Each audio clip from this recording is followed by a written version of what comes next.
Welcome to the NBA Coast to Coast podcast brought to you by thelines.com. Coming to you from the West Coast, Josh Lander, joined by my guy, Nate Weitzer, as always on the East Coast. And it's time for a 7-game slate here on Thursday night. We have 3 game videos up for you. Got an extra one up for you tonight, and our player props video that we'll look to stay hot for you guys on. In this one, we're taking a look at the Lake Show playing the Pacers. Might see our boy Halliburton back tonight. Carlisle said he's likely to play, but we'll see what kind of minutes he's in there and how much he can really impact this game and for how long. We've, like I said, got those other couple of videos up. Make sure to like and subscribe. Continue to follow along. Also head to thelines.com. You can check out everything we're talking about there and more. Also have our great odds finder tool on there for you guys. You can make sure you're getting all the best juice back, finding the best odds that those U.S. sports books are offering you guys in the NBA this season. Nate, let's go ahead and jump into this 7-game slate and then talk Pacers and Lakers.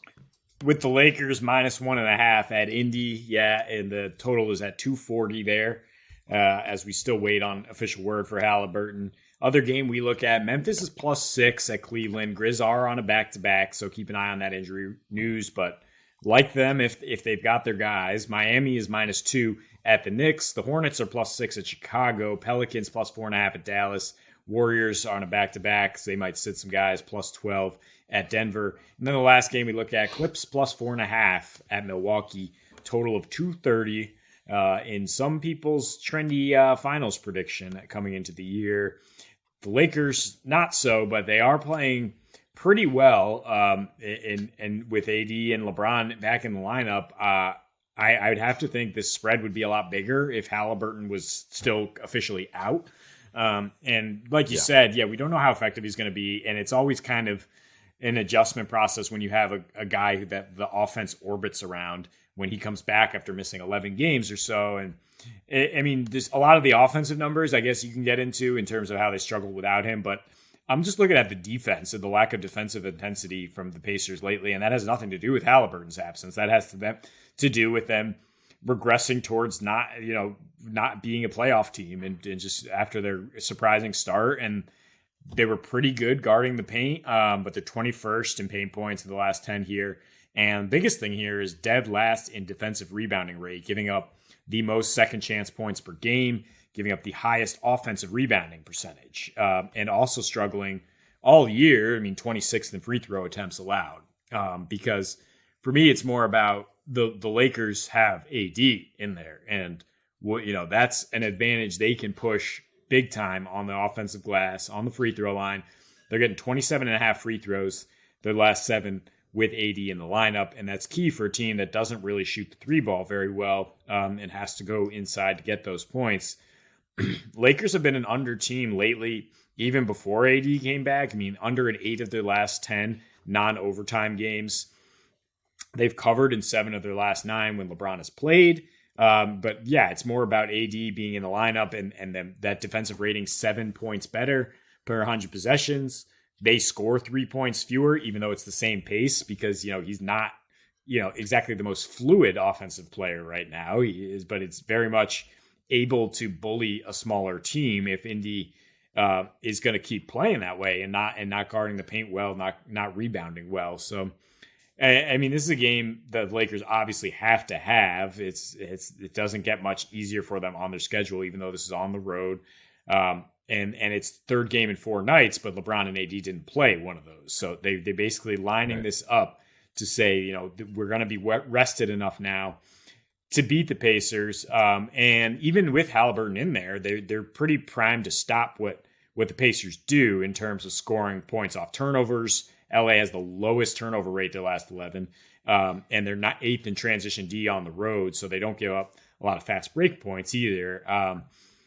I lean towards under at 240 here, even though the Pacers have been playing some crazy games. But I definitely think the Lakers can impact that with those 2 veterans out there, and make this a lower scoring game.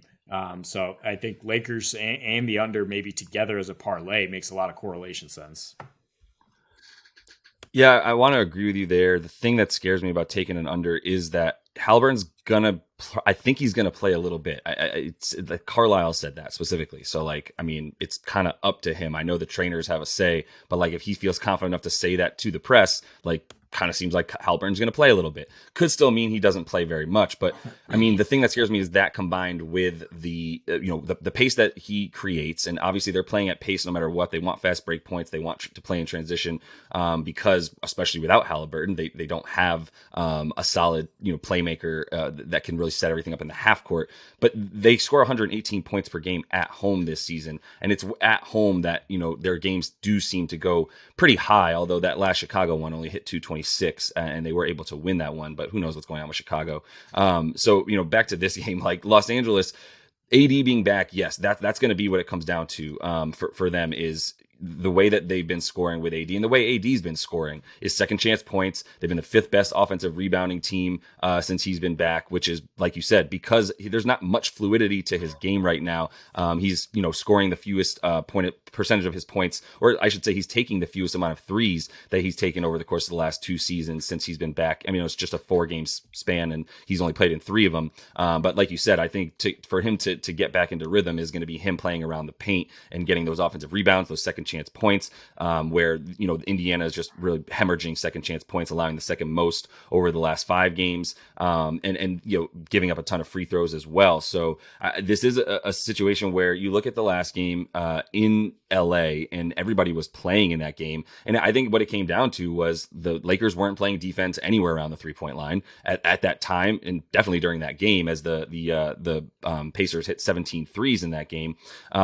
Then the other thing is the Lakers at the time, LeBron shot 36% from the field, 21 points, 30% from deep. And I just think that was a complete anomaly. And watching, I remember that game, in terms of what happened in it and just wondering what the hell happened to LeBron, because it seemed like an opportunity where this is perfect for LeBron. He just wants to get up and down and score points because you can't stop him when he has a full head of speed. So this is the perfect team to do that against. And then it just, long rebounds on a ton of 3-point attempts that should be coming to LeBron at the top of the key to go. And none of that seemed to be happening for him. It was just an off night, and I just expect that to be the complete reversal in this one. If you look at the 3 previous games before that last one that he dropped 21, he had 31 a game against them with 8 boards and 7 dimes as well. So with Bron and AD out there, this is just a case of them being a much better team, and I think they have something to prove here. The fact that they lost the last one, you look at what's happened since AD's been back. They did get robbed versus Boston. You got to win in overtime. I get it, but whatever. The other 2 games that they played, obviously with AD back, one that they lost against the Celtics, like I said, that Nets game they threw, and then the Knicks game was one that I think we both kind of felt good about. I felt great about when it came out at +3 for the Lakers against the Knicks, and I think it's a similar case now where I'm happy that Halliburton's sort of wavering in the balance of whether or not he's going to play, because that is keeping the spread to about -1.5 is where you can get it if you want to bet on the Lakers with the best odds there. You can get it at -1.5 on a few books. So I would hit that. I actually already did when I saw it open at 1.5, knowing that LeBron is forever questionable and still plays, and that Halliburton, even if he plays 25, 30 minutes, I don't think can impact this game enough to keep the Lakers from covering. Yeah, and interesting, the immediate reaction from the officials after all the histrionics against Boston, and AD saying that they should be fined if they miss a call, which it gets some attention in terms of he's not going to get any calls talking that talk, but he went 9 for 11 at the line against the Knicks. So, and they gave him 31 free throw attempts, did the refs. Also got a ton of free throw attempts against Brooklyn without those guys in there. So, I mean, officials are going to do their best to go against the grain in terms of looking like they're being too biased one way or the other. And the fact is, just Davis's game is such that he puts a lot of onus on the official, put him on the line or look like it's a sloppy no call at times. And yeah, the Lakers it's totally backs against the wall at this point in the season even, and they've managed to come through covering on 5 straight road games with those guys in the lineup, or with even just LeBron in the lineup. So I think it's a good spot to back them here. Yeah, and even getting a few guys like Lonnie Walker back has been helpful. The 3-point defense has been so much better for them since in their last 5, roughly back up to about 5th best in terms of opponent 3-pointers made, opponent 3-pointers percentage. And we know what Indiana needs to do to win games. They're making 14 threes a game before Halliburton went out, only 11 and a half since he's been out. And like I said, the assist down, which is crucial to those threes as well, considering, that they have a ton of assisted 3-pointers made per game rather than those unassisted ones. So yeah, he's just too crucial to what they do. They need to hit threes to win. I think LA is focused on that at this point, and they're ready to take a W. So that is all the time we have for you in this one. Make sure to like and subscribe to that page. Check out all 3 game videos we have for you and our player props. And until we see you next, happy betting.